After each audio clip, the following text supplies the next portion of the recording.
Hey everybody, what is up? It is me, and I am here with our little Cracktigor friend that we worked on in the last video, my non-metallic metal gold video. And I have not touched this guy since working on that video, and I've been saving him for a few videos that will be coming out in the future. But before we move on to other aspects of him, I did want to do the other side of this. And I realized I was rewatching my Guide to Gold, and some of the parts I felt like were not super clear because I filmed it in chunks and then did a voiceover later on, and I was kind of just watching the footage and trying to figure out what the heck I did myself, and then trying to explain it, and it was just not very clear, I felt like. So I thought what I could do is film this not live but in real time and just kind of talk to you guys as I'm sitting here. And yeah, it's probably going to be a lot longer and maybe more tedious. If you're already good on gold, then by all means just skip this one, but I wanted to do the other side of this, so that's just what this is going to be. As far as the recipe, I have everything laid out. It's exactly the same as in the last video, except I did add dark umber right here, and I actually have never done that before. I'm just going to try it out, and I guess we'll find out if it looks good or not. I apologize for the audio quality. I am just filming this on my phone, and my face is very close to my phone, so I might sound crazy. I don't really know, but yeah, we're gonna go ahead and get started. All right, so the very first thing we're gonna do, I am filling my brush with water, and I am just going to be taking, normally I'd be starting with Mournfang brown, but I'm gonna mix in a little bit of this darker color, and again, this is very watered down. I am just going to start layering over the purple at this stage. I'm not thinking about highlights or anything yet. I'm just trying to move up from the purple. One thing I am going to try to do is avoid letting this pool into the cracks.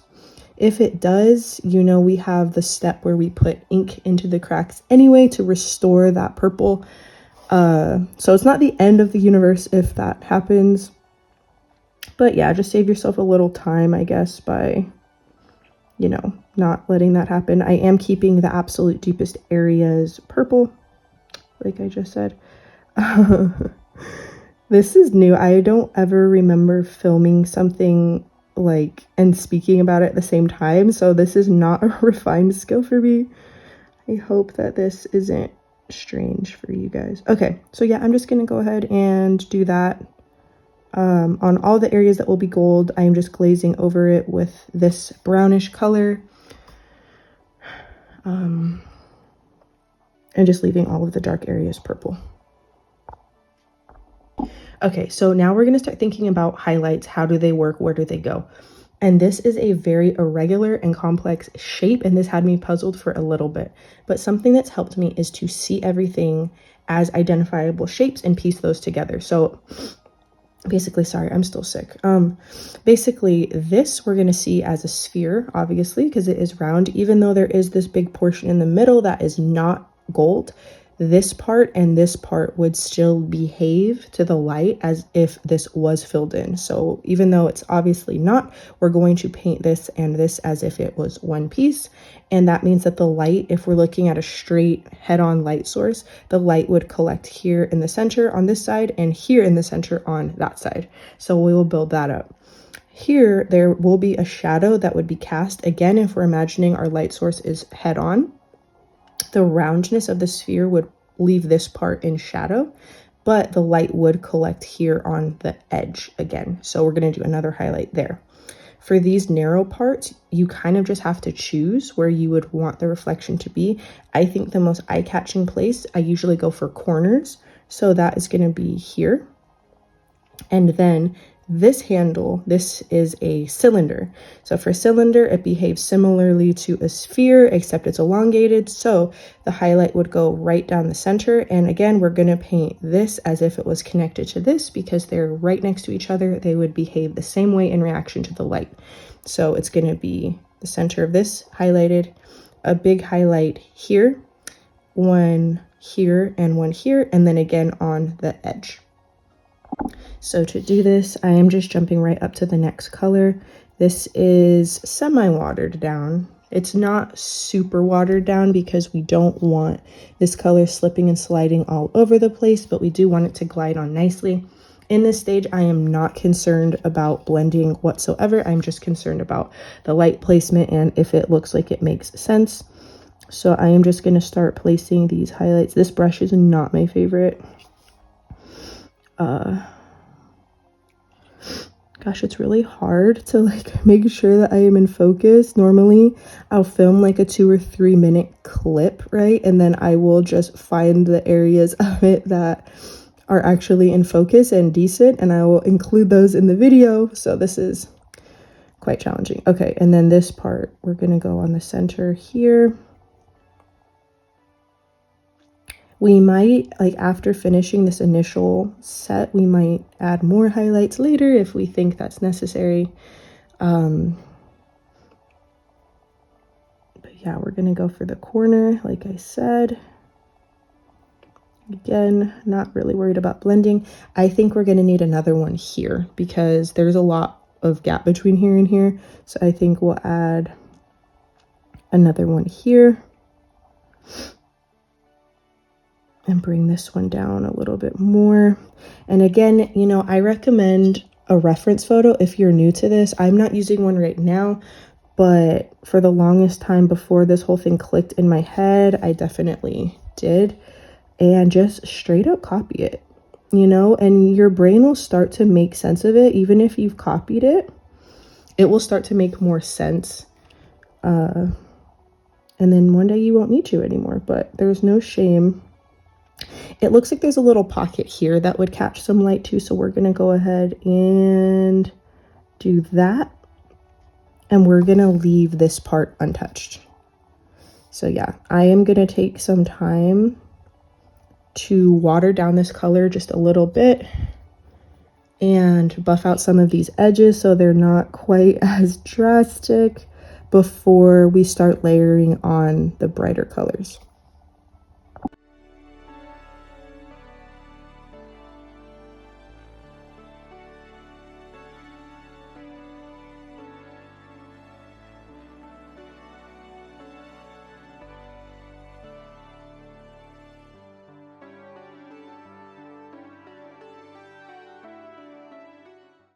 Okay, so that is done, and then I am just going to do the exact same thing that you saw me do in the last video, just mixing one color into the other and bringing the highlights up.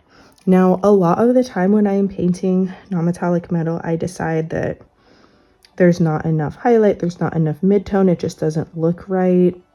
And so I change things. So far so good on this. I am liking the amount of midtone and highlights so far. We have a while to go before we'll be able to get an idea of the final product. But the more you do it, it seems the easier that it gets to identify that kind of stuff. It's very much a muscle memory kind of thing. And I found that it looks like metal a lot sooner. Like I already think that this looks like an old tarnished kind of gold.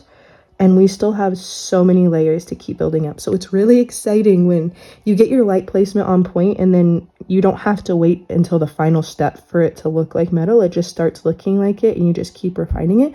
It's so thrilling. And this is something that's kind of new. I mean, I've been working on non-metallic metal for a couple years, but I think just recently something has clicked in my head that has made it a little easier. And so if me babbling on even helps one person also get that clicky feeling in their head regarding this, then I'd be happy. So yeah, I am just, like I said, I added some of this color and we are just going in and brightening it up.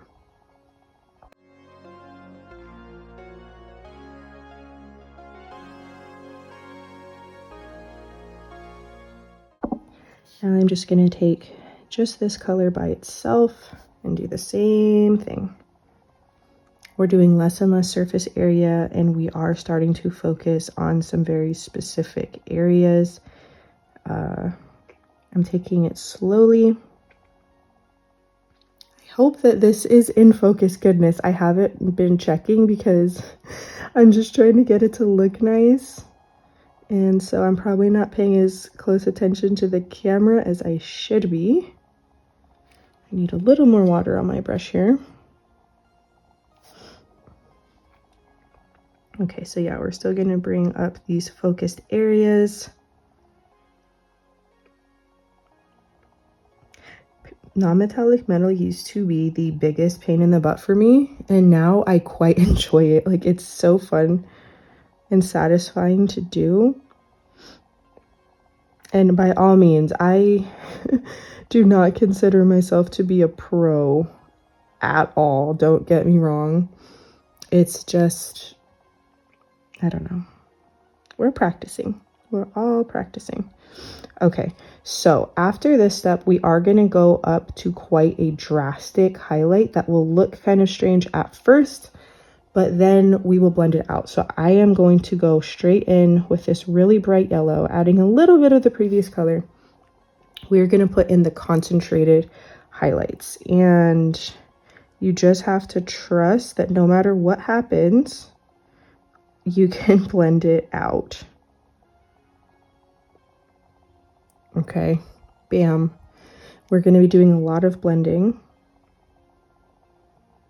So this is going to be focused here, and then this right on the other side. Again, we're painting this as if it's one piece. Kind of carry it along the edges because the light would bounce off the edges in this way. Gosh, I may as well just go for it. I wasn't anticipating doing the full edge highlight, but it just kind of happened. Okay, and then I think it would go something like this. Again, it would focus on the edges. God, I am so, oh no! I am so shaky right now because the kids are down for their first nap, and it's the only time the house is quiet.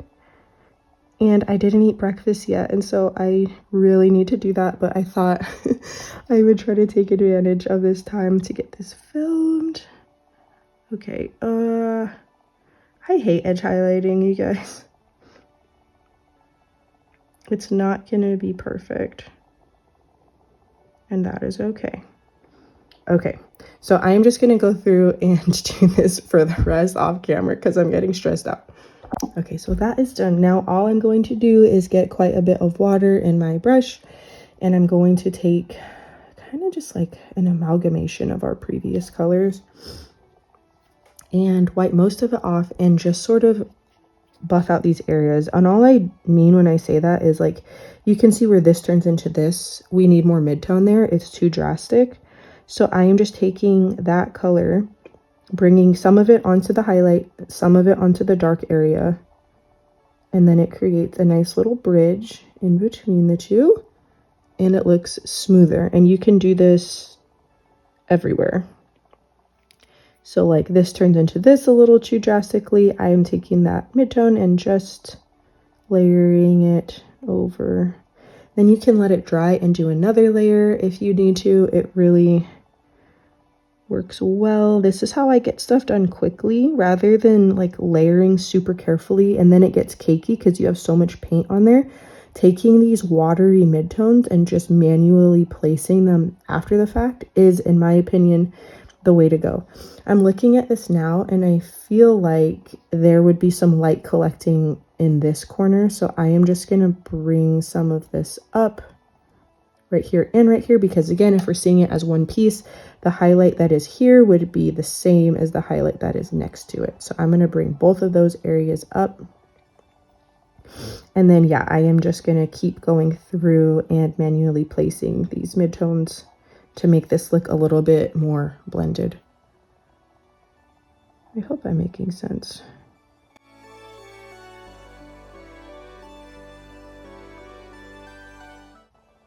I'm definitely going to need to add more highlight there, so I may as well just do it now.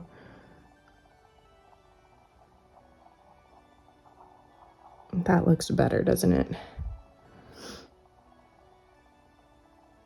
Okay, so yeah, just add a little bit more water and keep on my merry way. Do you see how drastic this looks? Like, this just doesn't look good at all.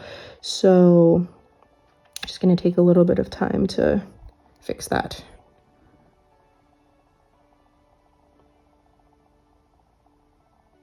So that it is gradual. All right, so this is what we have going on now. It's looking a lot better already. I have my ink, oh, he just fell. I have my ink out, excuse me, my ink out, and this is brown and purple. I put it here. I mix these in a 50-50 kind of situation. I'm gonna get a tinier brush to do this next part.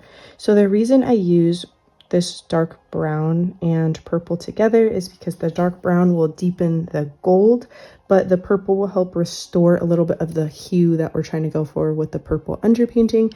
And this is just because I was sloppy when placing my colors. So I just take this, you know what, I'm gonna add just a little water, and I'm just gonna put this into all of the cracks to redefine them. And this just makes it so that I don't have to be as stressed out when placing the colors, and I can focus on their placement rather than like being super tidy in those early stages. So I try to just carefully place it. The ink wants to go into the deepest parts. That's why I use ink rather than like regular paint, because the ink is slippery and wants to slip into these, oh shoot, wants to slip into these cracks. You do still have to be a little bit careful because you don't want it to stain just like that. Okay, so yeah, I am looking for other places that need to be deepened, like around this. This would all be in dark shadow. Right in here. And yeah, just generally going through and just tidying up any areas that need it. Also, sometimes what I'll do if I feel like there isn't enough shadow, I will add a lot of water to my brush, and I will just kind of like sketch this on. So if I want to deepen this whole area, I will just do that with this, and hey, it works, you know, look at that. Maybe kind of put some in here, give some of that purple back. Yeah, this is what I do.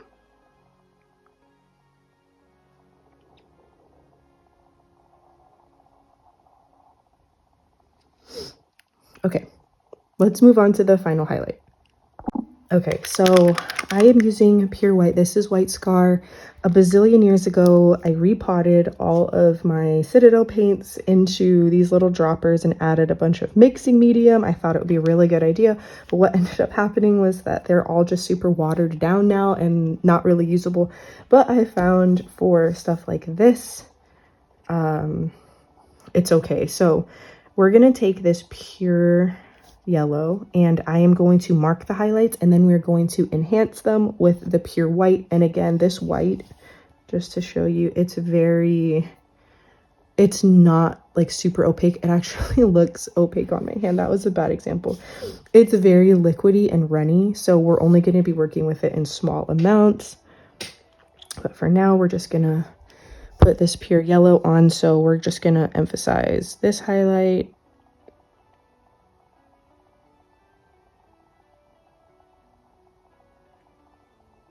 carry it along the edges. And guys, I'm not gonna lie, I am gonna do the final edge highlight 100% off camera, because I hold my breath, I make weird noises, like it's gonna be out of focus. It's just not YouTube friendly, I think. But yeah, as I'm placing these highlights, you'll see all I'm doing is just adding in just a bit of brightness, because if you look at how bright the other side is, there is a lot more white here than what we've got going on so far. Just give it that little zing, and it goes a long way.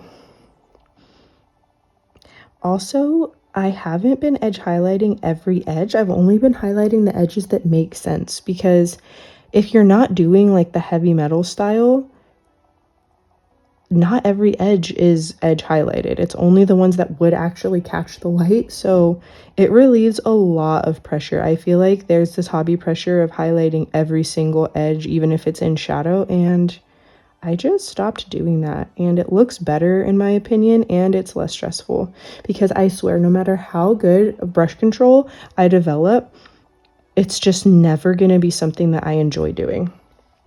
Okay, that looks okay to me. So then, like I said, I'm just going to be taking this white and just putting it a little bit in the center to just bring it up and add that last little zing to it. And really with the pure white, like I said in my last video, less is definitely more. You don't want to overtake all of the layers and all of what makes it look like gold that you have done. You really just want to put a little bit. Okay, now some of these highlights that I added are way too harsh. Like you can see the way that this goes onto that is just way too harsh. So all I'm going to do is the same thing I did last time, which was mix whatever color I need from here. I'm not quite sure yet. And just water it down and then buff that out. So let's see. Okay, so this looks kind of like this. Maybe a little bit of this. I don't know. Okay, and then we just tap it on. And you can see I'm putting some of it on over the highlight, some of it over the dark part. And because this is transparent, because it was watered down, it will just close the gap and bring those two together. Yeah, I'm going to edge highlight and then I'll be right back. All right, guys, so this is where I left off and this is where I am going to call it done. Just looking at this, I can see several places that do need a little bit more refining, but again, just for demonstration purposes, I feel like you get the idea. Well, please let me know what you think of this video format, because if me talking in real time is more helpful or useful, I can absolutely invest in a better mic setup, in a better camera in order to do this more often. I actually think because this is a bonus video, I will be uploading it to YouTube as well. So if you are on YouTube watching this, then moving forward, these are probably more going to be the videos that are on my Patreon, depending on the feedback of my patrons, because I value that very much. As always, thank you guys so much for watching, and I will see you in the next one.